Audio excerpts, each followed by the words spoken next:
Alabado sea Jesucristo y María Inmaculada. Bienvenidos a este domingo 25 del tiempo ordinario. Vamos a leer del Evangelio de San Lucas, capítulo 16, versículo del 1 al 13. Para Jesús el dinero es un instrumento. Jesús no es contrario al dinero. Es un instrumento que se usa para estar bien y para hacer el bien. Cuando el dinero termina de ser un instrumento para estar bien y para hacer el bien, se convierte en un ídolo. Y cuando se convierte en un ídolo, es un ídolo que nos pide y nos requiere hasta la vida el sacrificio. Piensen ustedes en cuántas familias, cuántas relaciones de parejas, matrimonios, de amistades se han perdido a causa del dinero, ¿no? Cuando el dinero ya no es un instrumento para estar bien y hacer el bien, se convierte en un ídolo. Esta parábola que Jesús propone es una de las parábolas más sorprendentes en el Evangelio, porque Jesús propone a una persona deshonesta como modelo para seguir. Y esta parábola se encuentra solamente en el Evangelio de San Lucas. Entonces es difícil de entender, es difícil de explicar. Voy a tratar lo mejor. La primera cosa dice la Escritura. Había una vez un hombre rico. ¿Okay? Había una vez un hombre rico que tenía un administrador, el cual fue acusado ante él de haberle malgastado sus bienes. En el Evangelio de San Lucas, cada vez que se usan las palabras había un hombre rico, siempre es en un modo negativo.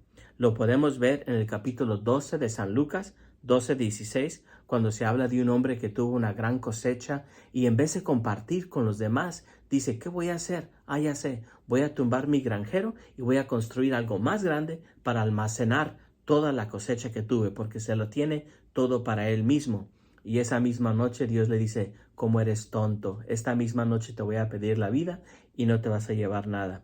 Después vemos en el Evangelio de hoy y después un poquito más en el Evangelio de Lucas, capítulo 16, 19, vemos al hombre rico que se encuentra separado de la salvación de Dios, se encuentra en el infierno por haber ignorado al pobre Lázaro que estaba a sus puertas. No es condenado al infierno por maltratar a Lázaro, sino por ignorar a Lázaro, por vivir una vida tan egoísta que ni siquiera notaba al hombre que necesitaba de él, que estaba a su puerta. Entonces, para Jesús, esta frase, cuando hay un hombre rico, siempre va a terminar mal. ¿Y este hombre rico quién es? Este hombre rico tiene un administrador al cual le pide cuentas porque escucha que le está robando. Entonces se puso el administrador a pensar, ¿qué voy a hacer ahora que me quitan el trabajo? Y nos da ciertos límites que él reconoce. El primer límite es un límite físico. Dice, no tengo la fuerza para trabajar la tierra. Y después nos habla de un límite moral. Y me da vergüenza pedir limosna. Entonces no hace ninguna de esas dos cosas por sus límites. Entonces dice, ya sé lo que voy a hacer para tener a alguien que me reciba en casa cuando me despidan. Estaba seguro que su patrón lo iba a despedir. No tenía dudas de lo que estaba haciendo. Entonces fue llamando uno por uno a los deudores de su amo. Al primero le preguntó, ¿cuánto le debes a mi amo? Y el hombre respondió, 100 barriles de aceite.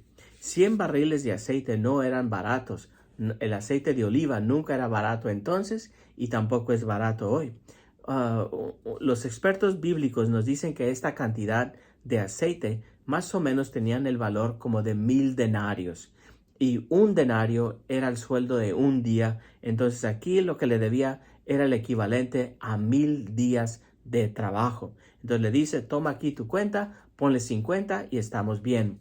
No sabemos en qué modo este administrador está borrando la cuenta. No sabemos si está deshaciéndose de su comisión o si está robando a su patrón. No nos dicen los expertos. Solamente sabemos que le reduce la cuenta al 50%. Y después llama al otro y le dice, ¿y tú cuánto le debes? Y respondió, 100 sacos de trigo. Y esto es aún más caro.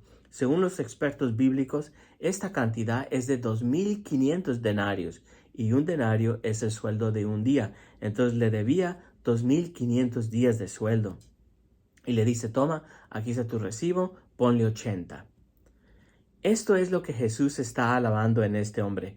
El hecho de que sabe cómo hacerse amigos con el dinero, sabe cómo ganarse amistades con el dinero, aun si es en un modo deshonesto, sabe usar el dinero para ganarse amigos. Y Jesús nos dice en el Evangelio de hoy que nosotros tenemos que también saber hasta ser tan astutos, que también nosotros tenemos que saber cómo usar los medios de este mundo para hacer el bien, no para ser deshonesto. Aquí es la diferencia, ¿no? Y Jesús le dice, el amo tuvo que reconocer que su mal administrador había procedido con habilidad. Se puso a trabajar, ¿no? Se puso la cabeza en mente, se puso fuerte y hizo lo que tenía que hacer para lograr su meta. Dice Jesús, pues los que pertenecen a este mundo son más hábiles en sus negocios que los que pertenecen a la luz. O sea, nosotros como cristianos tenemos que pertenecer a la luz, pero tenemos que saber cómo jugar el juego. Tenemos que saber cómo entrar y usar el diálogo y usar las mismas palabras y conocer cómo trabaja el mundo, porque aquí estamos. Y tenemos que saber cómo trabaja el mundo para poder sacarle provecho, no egoístamente para nosotros, sino para hacer el bien a los demás. Y Jesús nos llama también la atención a que tenemos que ser honestos. El que es fiel en las cosas pequeñas, también es fiel en las cosas grandes. El que es infiel en las cosas pequeñas, también lo es infiel en las cosas grandes. Entonces Jesús nos llama nosotros a saber cómo usar las riquezas. Las riquezas para Jesús son siempre deshonestas. La riqueza para Jesús es siempre deshonesta. ¿Por qué? Porque uno no se puede hacer rico sin compartir con los demás. Es fácil uno hacerse rico ignorando las necesidades de los demás. Y por eso toda riqueza para Jesús es señal de deshonestidad. Porque uno no puede ser honesto acumulando tantas riquezas.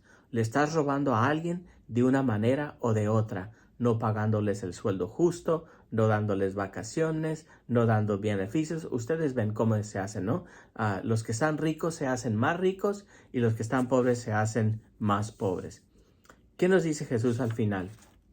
No hay criado que pueda servir a dos amos. Nuestro corazón no puede estar dividido, pues odiará a uno y amará al otro. En resumen, no pueden ustedes servir a Dios y al dinero. Tenemos que amar a Dios y saber usar el dinero. Tenemos que compartir a Dios y saber compartir los bienes que Dios nos da. Dios les bendiga.